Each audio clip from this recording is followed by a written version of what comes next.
Stress ಎಲ್ಲರಿಗೂ ಒಂದು ದೊಡ್ಡ ಸಮಸ್ಯೆ ಆಗಿದೆ ಅಲ್ಲ. ಬನ್ನಿ ಇವತ್ತು ಸ್ಟ್ರೆಸ್ ಕಮ್ಮಿ ಮಾಡೋದು ಹೆಂಗೆ ಅಂತ ಹೇಳ್ಕೊಡ್ತೀನಿ. ಓಕೆ, ಈ ಥರ ಒಂದು ಒಳ್ಳೆ ಪ್ಲೇಸಿಗೆ ಬಂದು ಟೈಮ್ ಸ್ಪೆಂಡ್ ಮಾಡೋದ್ರಿಂದ ನಿಮ್ಮ ಸ್ಟ್ರೆಸ್ ಏನಿದೆ ಅದು ಕಮ್ಮಿ ಆಗುತ್ತೆ. ಬರೀ ಇಷ್ಟೇ ಸಾಕಾಗಲ್ಲ ಆಯಿತಾ. ನಿಮಗೆ ದಿನದಲ್ಲಿ 24 ಗಂಟೆ ಟೈಮ್ ಇದೆ. 24 ಗಂಟೆಯಲ್ಲಿ 8 ಗಂಟೆ ಕೆಲಸ ಮಾಡ್ತೀರಾ. ಓಕೆ, 8 ಗಂಟೆ ನಿಮ್ಮ ಬಾಡಿ ಆ್ಯಕ್ಟಿವ್ ಆಗಿರುತ್ತೆ. ನಿಮ್ಮ ಬಾಡಿಲಿ ಫ್ಲೈಟ್ ಆ್ಯಂಡ್ ಫೈಟ್ ಮೋಡಲ್ ಇರುತ್ತೆ. ನಿಮ್ಮ ಬಾಡಿಲಿ ಕಾರ್ಟಿಸೋಲ್ ಲೆವೆಲ್ ಜಾಸ್ತಿ ಆಗುತ್ತೆ. ಸೊ ಅದರಿಂದ ನಿಮ್ಮ ಸ್ಟ್ರೆಸ್ ಜಾಸ್ತಿ ಆಗುತ್ತೆ. ಆದರೆ ಇನ್ನು ಮಿಕ್ಕಿದ್ದು 16 ಗಂಟೆ ಫ್ರೀಯಾಗೇ ಇರ್ತೀರಲ್ಲ, ಆ 16 ಗಂಟೆಲಿ ನಿಮ್ಮ ತಲೆನ ಆದಷ್ಟು ಖಾಲಿಯಾಗಿ ಫ್ರೀಯಾಗಿ ಇಟ್ಕೊಳ್ಳೋ ಟ್ರೈ ಮಾಡಿ. ದಿನದಲ್ಲಿ ಸ್ವಲ್ಪ ಟೈಮ್ ಆದರೂ ಈ ಥರ ನೇಚರ್ ಜೊತೆ ಟೈಮ್ ಸ್ಪೆಂಡ್ ಮಾಡೋದ್ರಿಂದ ನಿಮ್ಮ ಬಾಡಿಲಿ ಪ್ಯಾರಾಸಿಂಪಥೆಟಿಕ್ ಆ್ಯಕ್ಟಿವಿಟಿ ಏನಿದೆ ಅದು ಜಾಸ್ತಿ ಆಗುತ್ತೆ. ಪ್ಯಾರಾಸಿಂಪಥೆಟಿಕ್ ಆ್ಯಕ್ಟಿವಿಟಿ ಜಾಸ್ತಿ ಆದರೆ ನಿಮ್ಮ ಕಾರ್ಟಿಸೋಲ್ ಲೆವೆಲ್ ಕಮ್ಮಿ, ನಿಮ್ಮ ಬಾಡಿ ಬ್ಲಡ್ ಸರ್ಕ್ಯುಲೇಷನ್ ಚೆನ್ನಾಗಾಗುತ್ತೆ. ಸೊ ಇದರಿಂದ ನೀವು ರಿಲ್ಯಾಕ್ಸ್ ಆಗ್ತೀರಾ. ನಿಮ್ಮ ಬಾಡಿ ಮತ್ತು ಮೈಂಡ್ ಎರಡೂ ಕೂಡ ರಿಲ್ಯಾಕ್ಸ್ ಆಗುತ್ತೆ. ಸೊ ನಿಮ್ಮ ಸ್ಟ್ರೆಸ್ ಏನಿದೆ ಅದು ಕಮ್ಮಿ ಆಗುತ್ತೆ.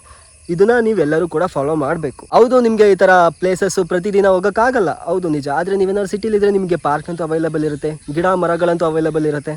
ಸೊ ಅಟ್ಲೀಸ್ಟ್ ಅದ್ರ ಜೊತೆ ಆದರೂ ಸ್ವಲ್ಪ ಟೈಮ್ ಸ್ಪೆಂಡ್ ಮಾಡೋಕ್ಕೆ ಟ್ರೈ ಮಾಡಿ.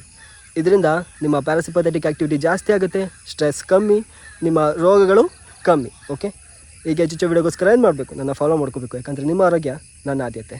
ಧನ್ಯವಾದ.